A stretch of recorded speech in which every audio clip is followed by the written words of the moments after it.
often speaks at Nerd Nation.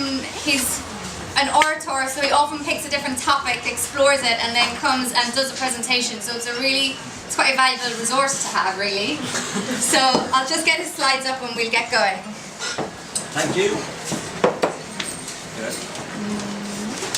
So my talk today is going to be on Robert Cialdini's 6 Principles of Persuasion.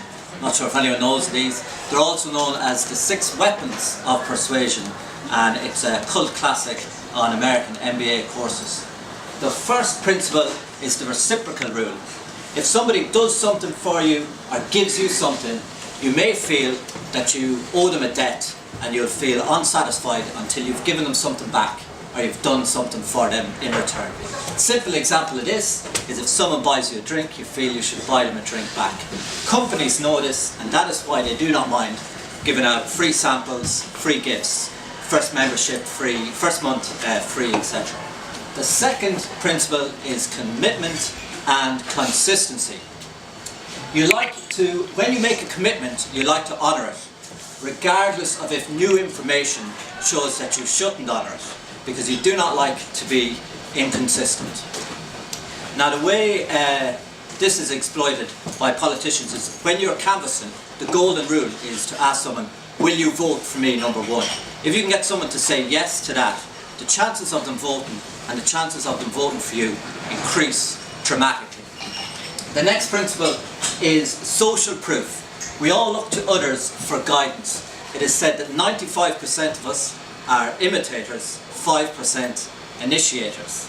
In TV shows like The Big Bang Theory, they use canned laughter, where they have sound of a studio audience laughing, and it's spread all around the show. It has been shown over and over again, when they use canned laughter, audiences laugh more than when they don't use canned laughter.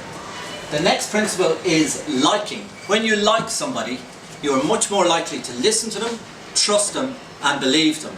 We tend to like people who we perceive to be like us. So in the last few weeks, I've read 2 or 3 interviews where David Cameron has made a point of saying that he watches Game of Thrones. Now, I don't believe he watches Game of Thrones, but whether he does or not is irrelevant. The questions weren't about Game of Thrones, and he threw it in there. The thinking behind this is very simple. He knows people will read that, go, I watch Game of Thrones. He watches Game of Thrones. Maybe he's like me. Maybe he's not such a bad guy. And then they might vote for him. The next principle is authority. Again, we like to listen, believe and trust people in positions of authority. And our advertisers and marketers know this. So you'll often see doctors, dentists and scientists in TV ads. They're not real doctors, dentists and scientists. They're actors pretending to be, but we tend to listen to them and believe them to be doctors and dentists and scientists.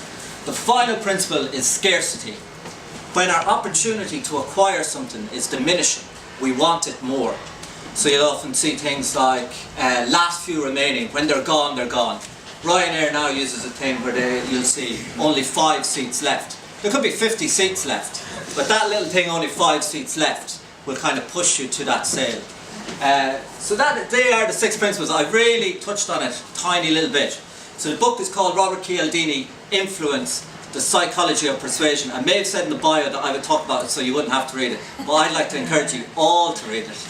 And they can be used, they are known as the principles of persuasion and the weapons of persuasion, because they can be used for good or for ill. And that's my speech.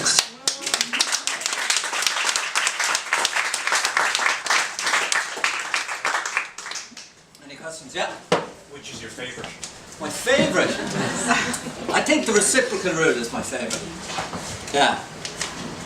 Any reason why? Yeah, I think it's my favourite because he also says in the book that once you know the principles and you know that people are using them to exploit you, then you should allow yourself not be exploited by them.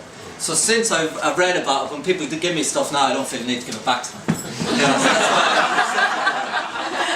He gives a good example of the reciprocal rule in the book too.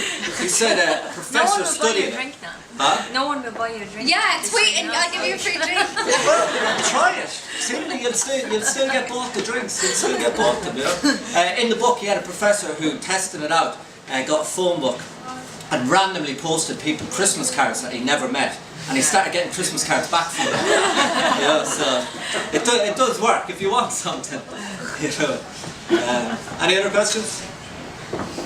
got something to do with NLP? What's NLP? Neuro-linguistic program. No, I don't think in the 80s. That was all about changing people's behaviour through the way you sort of interact and communicate with them. Yeah, I don't think it is. They reckon the principles go back to when people lived in tribes, and when you were living in small groups of 200 to 300 people. You had to do them to survive, and if you didn't do these things, if they weren't drilled into you, you'd be kicked out of the group. Like, so if someone was doing something for you and you weren't doing something back for them, you'd get a bad name. If you were making commitments and not honouring them, you'd get a bad name. And then it's group dynamics, and then the like and the authority and the scarcity. So they reckon it's not. I think in the 80s people might have took these on and tried to push them out in a non-scientific way that didn't work. But this isn't. No, it's not that. Interesting. Yeah. Cool.